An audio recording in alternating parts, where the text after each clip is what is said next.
ፑቲን ንዩክሬን ምውራሩ ምኽንያታዊ ድዩ? ኩሉ ክንፈልጦ ዘለና ሓቅታት ብዛዕባ ወራር ሩስያ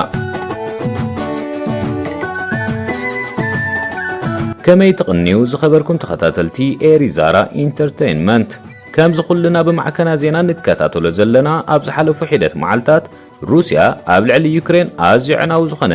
ናይ ኣየር ባሕርን መሬትን ወተሃደራዊ መጥቃዕቲ ኣብ ምክያድ ትርከብ ዘላ ሓይልታት ሩስያ ንማእከል ከተማታት እውን ከይገደፉ ይድብድቡ ኣለው ማእልያ ንዘይብሉ ዋሕዚ ናይ ስደተኛታት እናስዓቡ ድማ በብቑሩብ ናብ ርእሰ ከተማ ኬቭ ገጾም ይጽጉዑ ኣለው ፕሬዚደንት ቭላድሚር ፑቲን ኣዋርሕ ዝኣክል ነዛ ጎረቤቱ ዝኾነት ሃገር ክወርር ምዃኑ እኳ ክእመን ተዘይጸንሐ ሃንደበት ግና ነቲ ብኤውሮጳውያን ሃገራት ብፍላይ ድማ ብጀርመን ክድፋኣሉ ዝጸንሐ ናይ ሰላም ሰነዳት ንሰራዊቱ ናብ ሰሜን ደቡብን ምብራቕን ዩክሬን ከም ዝውሕዙ ብምግባር ኣብ ገጽ ሃገራት ምዕራብ ቀዲድዎ ይርከብ ብሰንኪ መራሕቲ ጀርመን ድሮ ኩናት ፑቲን ክብሉ ሰሚዮሞ ዘለው ኩናት ድማ ደጊም ጸጥታዊ ኣቃውማ ሃገራት ኤውሮጳ ንመዋዕል ክቕይር ምዃኑ ይእመን እንተኾነ ግና እዚ ኩሉ ከቢ ዝኾነ ሳዕቤናት ናይ ኩናት እናተረድኦም ስለምንታዮም ወተሃደራት ሩስያ ኩናት ክኸፍቱ ዝወሰኑ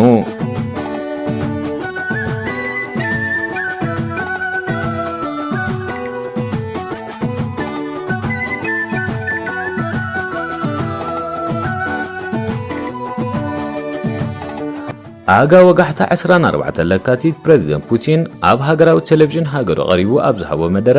ብሰንኪ ካብ ዘመናዊት ዩክሬን ዝመጽእ ዘሎ ዘየቋርጽ ስጋታት ሩስያ ብውሕስነት ክትህሉን ክትምዕብልን ኣይትኽእልን ኢሉ ኣብ ርእሲ መንግስቲ ዩክሬን ዘለዎ ጽልኢ ብግልጽ ዝገለጸ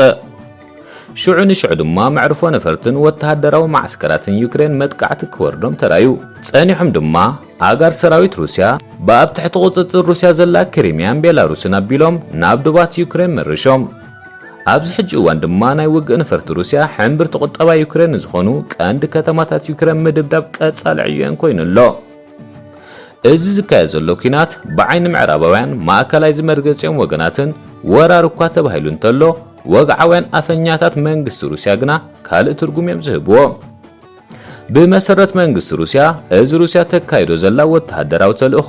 ንዩክሬን ካብ ስጋኣት ኣጽዋርን ኣብ ጽልኢ ሓደ ወገን ዝተመርኮሰ ፖለቲካዊ ስነ ሓሳብ ዝስዕቡ ናይ ናዚ ኣተሓሳስባታትን ነፃ ንምግባር ኢና ወፊርና ዘለና እዩ ዝብል ፑቲን ከም ዝፍለጥ ፕሬዚደንት ፑቲን ብድሕርቲ ምስ ሩስያ ጥቡቕ ምሕዝነት ዝነበሮ ፕሬዚደንት ቪክቶር ያኑኮቪች ብህዝባዊ ማዕበልን ሓገዝ ሃገራት ምዕራብን ኣብ 2014 ካብ ስልጣን ኣብ ዝወረደሉ እዋን ጀሚሩ ንዩክሬን ብጥሩፋትያ ትምራሕ ዘላ ኢሉ ክኸስስ ጸኒሑ ከይዋዕለ ከይሓደረ ድማ እታ ካብ እዋን ሕብረት ሶቪየት ጀሚራ ኣዝያ ስትራቴጂካዊት ወተሃደራዊት ማእከል ንዝነበረት ክሪምያንን ንሳ እትርከበሉ ደቡባዊ ኣውራጃ ዩክሬንን ነቶም ቋንቋ ሩስያ ዝዛረቡ ክግንጸሉ ዝደልዩ ህዝቢ ተኸባቢ ብምሕጋዝ ኣብ ትሕቲ ቁጽጽሩ ከእትዎም ተራዩ ኣብዚ ኣብ መንጎ ወተሃደራት ዩክሬንን ብሩስያ ዝሕገዙ ናይ ምግንጻል ድሌት ዝነበሮም ዩክሬናውያንን ኣብ ዝተገብረ ኩናት 14000 ዝኣኽሉ ሰባት ከም ዝህለቐ ድማ ናይ ትማሊ ጸሊም ተዘክሮ ኮይኑ ንረኽቦ ብድሕሪ ዝኣሰቃቑ ኩናት ንገለ እዋናት እዚ ኩነታት ካብ ዲፕሎማስያዊ ምትፍናን ሓሊፉ ዝጊሉ ድሕሪ ምጽናሕ ድማ ኣብ መወዳእታ 2021 ሩስያ በተደጋጋሚ ከም ዘይተጥቃዕ እኳ እንተሓበረት ዘይተኣደነ ብዝሒ ሰራዊት ግና ናብ ዱባት ዩክሬን ከተጸግዕ ጀመረት ጸኒሑ ድማ ፕሬዚደንት ፑቲን ነቲ ኣብ 2015 ዝኣተወ ናይ ሰላም ስምምዕ ብምጥሓስ ነቶም ኣብ ትሕቲ ተቓለሲ ደቡብ ዩክሬን ዝነበሩ ግዝኣታት ከም ልዕላዊ ሃገር ከም ዝፈልጦም ገለጸ እዚ ኣቦቱ እንከሎ ሩስያ ንናይ ዩክሬን ድሌት ምጽምባር ናብ ኤውሮጳዊ ሕብረትን ኪዳን ሰሜን ኣትላንቲክ ኔቶን ካብ ነዊሕ ክትቃወም ጸኒሓ ፑቲን ሓደ እዋን ንህዝቢ ሩስያ ኣብ ዘስምዖ መደረ ከም ዝበሎ ድማ ኔቶ መጻኢት ሩስያ ከም ሃገር ንኸይትህሉ ዝጻረር ሓደገኛ ምትእኽኻብ ብምባል እዩ ዝገልጾም ካብዚ ብምብጋስ ድማ እዩ እዚ ኣብ ሩስያ ኣዝዩ ወሳኒ ዝኾነ ውልቀ ሰብ ሩስያን ኔቶን ተጸዋዊሮም ንመጻኢ ፈጺሞም ጎኒ ንጎኒ ክነብሩ ዘይክእሉ ኣካላት ምዃኖም እዩ ዝኣምን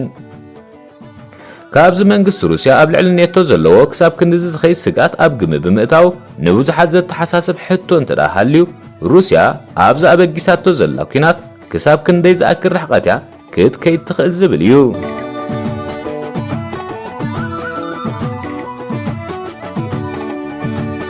ንሕጂ ግሉጽ ኮይኑ ከም ዘሎ ሩስያ እቲ ቀዳማይ ክትሃርሞ ወሲና ዘላ ዓላማ ንዓበይቲ ከተማታት ዩክሬን ኣብ ትሕቲ ምሉእ ምቁጽጻር ምእታውን ነዚ ብዴሞክራሲያዊ መገዲ ከም ዝተመርጸ ዝእመን መንግስቲ ድማ ካብ ስልጣን ምውራድን እዩ። ፕሬዚደንት ዘለንስኪ ቀዳማይ ዓላማ ሩስያ ንሱ ምዃኑ ካልኣይ ድማ ስድራ ቤቱ ምዃኖም ክገልጽ እንከሎ ወግዓዊ መግለጺ መንግስቲ ሩስያ ድማ ዓላማ ዝተልእኾ ንዩክሬን ካብ ጭቆና ናይ ናዚ ስርዓት ምግልጋል እዩ ዝብል እዩ። ከም መግለጺ መንግስቲ እንተኾይኑ ድማ ዩክሬን ካብ 2014 ጀሚራ ኣብ ትሕቲ ፋሽስታዊ ስርዓት እያ ትርከብ ዘላ። ፕሬዚደንት ፑቲን ከም ዝበሎ ድማ እዚ ኩናት ምስ ተዛዘመ እቲ ቀዳማይ ብመንግስቲ ሩስያ ዝግበር መስርሕ ፍርዲ ናይዞም ብደም ሰላማውያን ኢዶም ዝጠልቀ መራሕቲ ምክያድ እዩ ዝብል እዩ። ንመጻኢ ዩክሬን ብዝምልከት ናይ ነዊሕ ዕላማ ፑቲን እንታይ ምዃኑ ብልክዕ ንምፍላጥ ዘይከኣል እኳ እንተኾነ ነቲ ብዓባይ ብሪጣንያ ኣብ ጥሪ ዝቐረበሉ ኣብ ዩክሬን ሓደ ንምምሕዳር ክሬምሊን ምእዙ ዝኾነ መንግስቲ ክቐምጥ ዝደሊ ዝብል ክስ ግና ክነጽጎ ተሰሚዑ እዩ። ብመሰረት CIA ዝዘርግሖ ስለዋ ሓበሬታ እንተኾይኑ ከዓ ፑቲን ንዩክሬን ኣብ ክልተ ክመቕላይ ዝደሊ ዝብል ይርከቦ። ዝኾነ ኮይኑ ኣብ ሰራዊት ሩስያ ናብ ከተማ ኬቭ ገጹ ዝግስግሰሉ ዘሎ እዋን ብፍላይ ናብ ሰሜን ገጹ እናኣተው ኣብ ዝኸደሉ ዘሎ ግዜ ካብ ህዝቢ ሓያል ጽልእን ተቃውሞን የጋጥሞ ከም ዘሎ ይሕብር እኳ እንተኾነ ሰራዊት ሩስያ ትእዛዝ ፑቲን ኣብ ግብሪ ንምውዓል ዋላ ኣብ ሰላማውያን ሰባቱን ከይተረፈ ደብዳባት የካይድ ከም ዘሎ እዩ ብዝተፈላለዩ ዜናዊ ምንጭታት ዝግለጽ ዘሎ። ኣብ ከምዚ ዝበለ ኩነት ካብተን ጎረባብቲ ሩስያ ዝኾነ ሃገራት ባልቲክ ዝኾነ ቀጥታዊ ተጻብኦ ኣብ ልዕሊ ሰራዊት ሩስያ እኳ እንተዘይተረኣየ መደባት ፑቲን ብልክዕ ክግምት ዘይከኣለ ዘሎ ሰራዊት ኔቶ ግና ኣብ ልዑል ተጠንቀቕ ኮይኑ ዶባት ኪዳን ሰሜን ኣትላንቲክ ኣብ ምሕላው ይርከብ።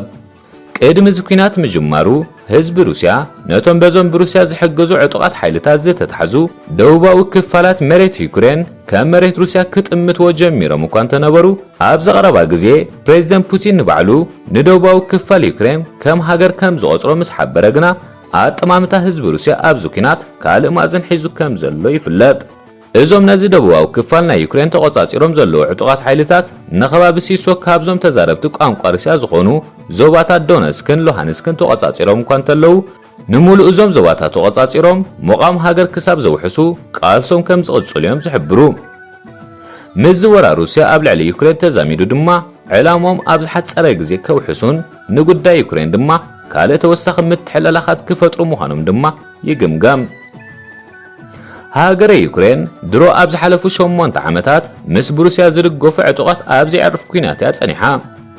በዚ ምኽንያት ድማ ነዚ ተዳኺሙ ዝጸንሐ ስርዓት ምክልኻላ ንምድራዕ ዝኾነ ካብ 18 ክሳብ 3 ዓመት ዝዕድሚኡ ዩክሬናዊ ክኽትት ኣዚዛላ። እዚ ዘርእዮ እንተዳሃልዩ ዩክሬን ነቲ ማልያ ዘይብሉ ኣጽዋር ዝዓጠቐ ካብ ዓለምና ምናልባት ቀዳማይ እንተዘይኮነ ካልኣይ ዝዓበየ ወተሃደራዊ ዓቕሚ ዘለዎ ሰራዊት ሩስያ ክትምክቶ ዘለዎ ዓቕሚ ኣዝዩ ትሑት ምዃኑ እዩ። በዚ መንጽር ድማ ሰራዊት ሩስያ ብኣዝዩ ትሑት ክሳራ ንዩክሬን ምስ ዝቆጻጸራ ብድሕሪ ዝናበይ ክቕጽል ዝብል ሕቶ ንሃገራት ምዕራብ ኣዝዩ ዘሻቕል ክኸውን እንከሎ ምድላዋትን ድማ ከሎ ገና ንኽትጻፍፋ ዝእንፍት እዩ።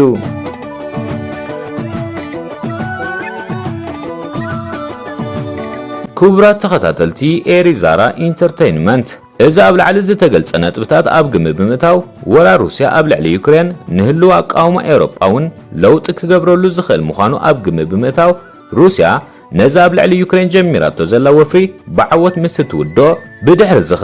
ኣብ ኡድያ ደው ክትብል ወይስ መሊሳ ክትቅጽል እያ። እዚ ወፍሪ ኸ ኣብ ልዕሊ ድሕነት ኤውሮጳ ክሳብ ክንደይ ሓደጋ ከውሪ ዝኽእል ንዝብል ሕቶን ካልኦት ዕላማታት ቭላድሚር ፑቲንን ዘብርሁ ትንታነታት ኣብ ካልኣይን መወዳእታን ክፋል ናይ ትሕዝቶ ሒዝናልኩም ክንቀርብ ኢና። ምሳኹም ዝጸናሕና ኣዳላዊ ቶማስ በርሀ ምስ ኣቕራቢ ሙሴ ግርማጽዮን ብምዃን ኢና።